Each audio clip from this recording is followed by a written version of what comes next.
Turkish Airlines presents Business Africa.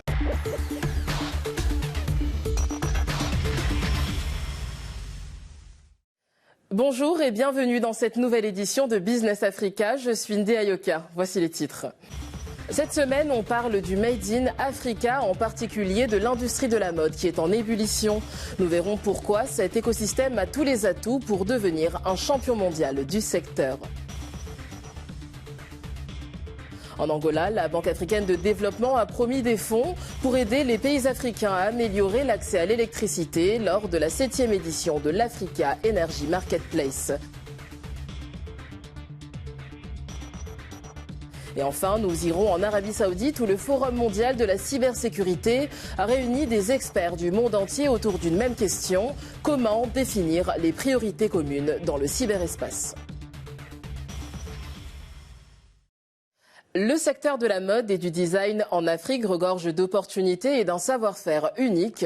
Néanmoins, il tâtonne encore pour établir une chaîne de valeur fiable. Alors, quels sont les défis rencontrés par les créateurs et les artisans africains? Tout de suite, les détails. La mode, l'artisanat et tout le Made in Africa est en plein essor en Afrique. Ce phénomène est porté par l'essor des classes moyennes, mais aussi par une population jeune et croissante ainsi qu'une urbanisation rapide.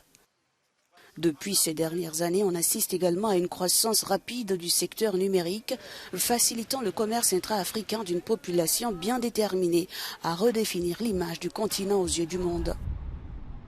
En plus d'être des pôles financiers et commerciaux, des villes comme Lagos, Dakar, Johannesburg, Abidjan ou encore Casablanca se démarquent en tant que plaque tournante de la mode et du design.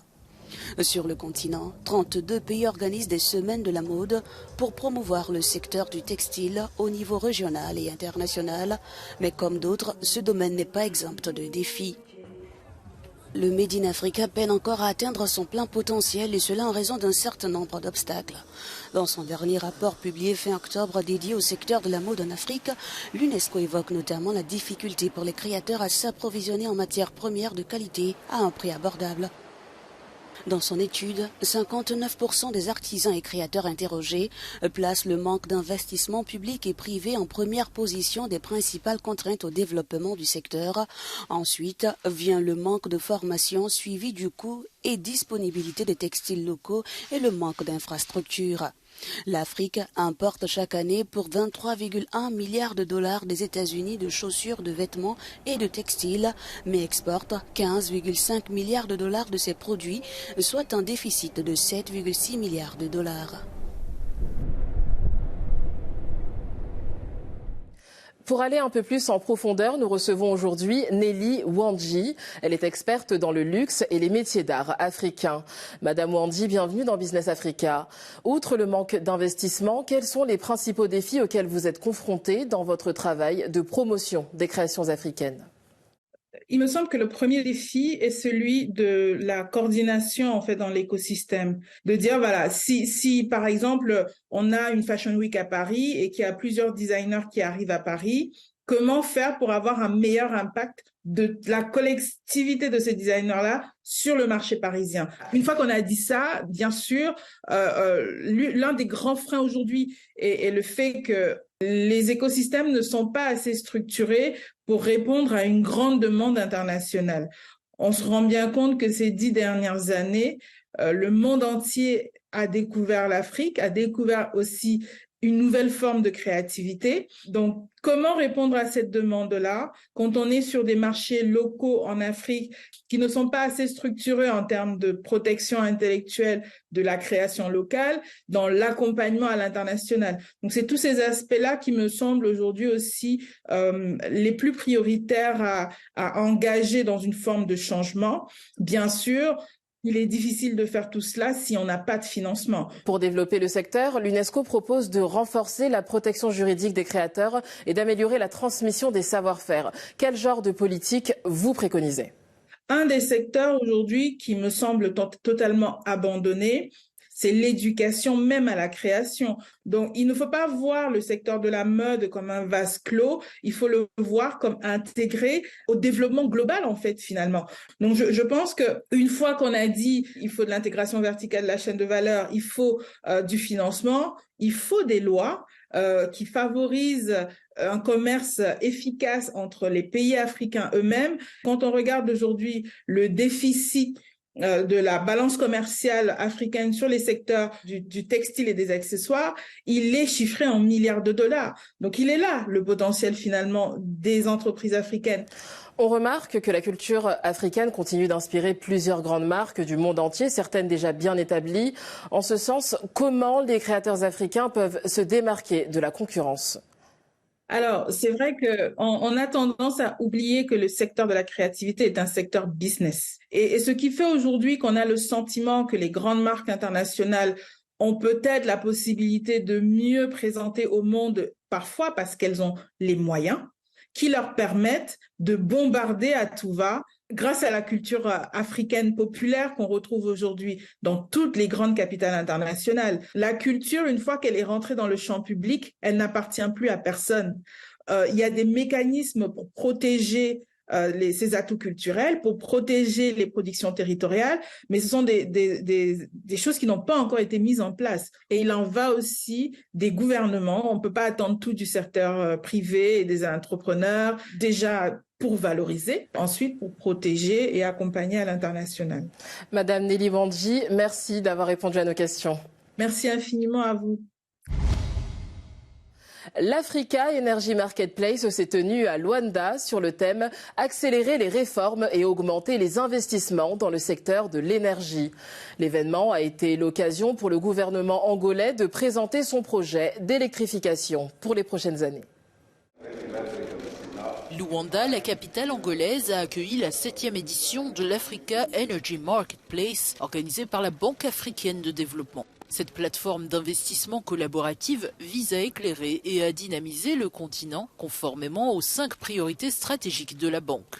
Accélérer les réformes et augmenter les investissements dans le secteur de l'énergie, c'est le thème choisi pour cette réunion, visant à résoudre les principales contraintes qui ralentissent les investissements dans ce domaine. Au cours de l'événement, le gouvernement angolais a étayé son projet d'électrification. Porter le taux d'accès à l'électricité à 50% dans le pays d'ici fin 2027. Pour l'avenir, nous présentons le cadre de nos objectifs qui est d'atteindre un taux d'électrification de 50% de la population, ce qui signifie faire plus d'investissements dans la ligne de transmission et dans le réseau de distribution. Ce qui signifie investir environ 17 millions de dollars au cours des prochaines années. Pour accompagner l'Angola et d'autres pays, la BAD souhaite investir 100 milliards de dollars par an en Afrique pour l'énergie, le climat et la croissance verte, comme annoncé par Kevin Kariuki, son vice-président. Une bonne nouvelle puisque le ministre de l'Énergie et de l'Eau a souligné que la participation de capitaux privés est fondamentale pour la croissance du secteur énergétique. L'omniprésence de l'informatique fait de la cybersécurité un domaine essentiel pour les entreprises et les pays qui transcendent les frontières physiques. Le Forum mondial de la cybersécurité 2023 veut élargir le dialogue sur les défis et opportunités de cette interconnexion des ordinateurs. Tout de suite, plus de détails. La 3e édition du Forum mondial de la cybersécurité s'est ouverte sur fond de menaces croissantes pour les entreprises en Afrique, où l'on assiste à une recrudescence de la cybercriminalité. Une récente opération menée par Interpol et Afripol dans 25 pays du continent a permis d'identifier plus de 20 000 cyber-réseaux suspects. La menace que représente la cybercriminalité et la cybersécurité en Afrique est énorme. Interpol travaille beaucoup dans la région. Nous avons procédé à 2 évaluations des menaces au cours des 2 dernières années. Les principales sont l'extorsion numérique, les opérations bancaires, le phishing et les logiciels malveillants, ransomware. Autant d'attaques très répandues. La compromission des courriels d'affaires est énorme et ne touche pas seulement le continent africain, mais un grand nombre d'acteurs de la cybermenace opèrent sur le continent africain à l'heure actuelle. Malgré les appréhensions, il y a encore des points positifs alors que les gouvernements et les entreprises en Afrique sont aux prises avec des menaces en constante évolution. Interpol estime qu'il est temps de transformer ces défis en opportunités.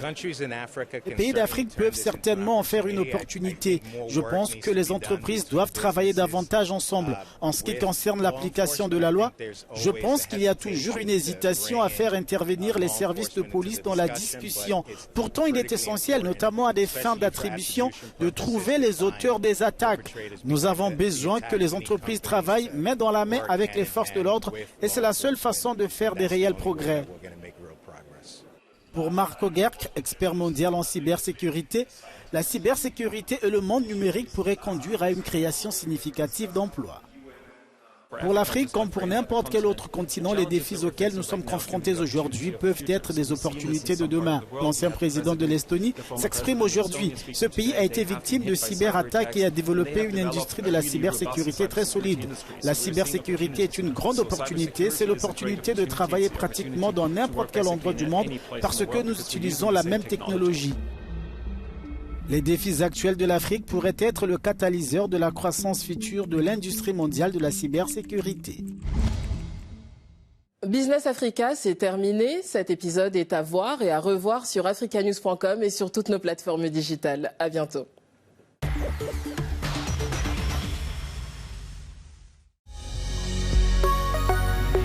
Business Africa was presented by Turkish Airlines.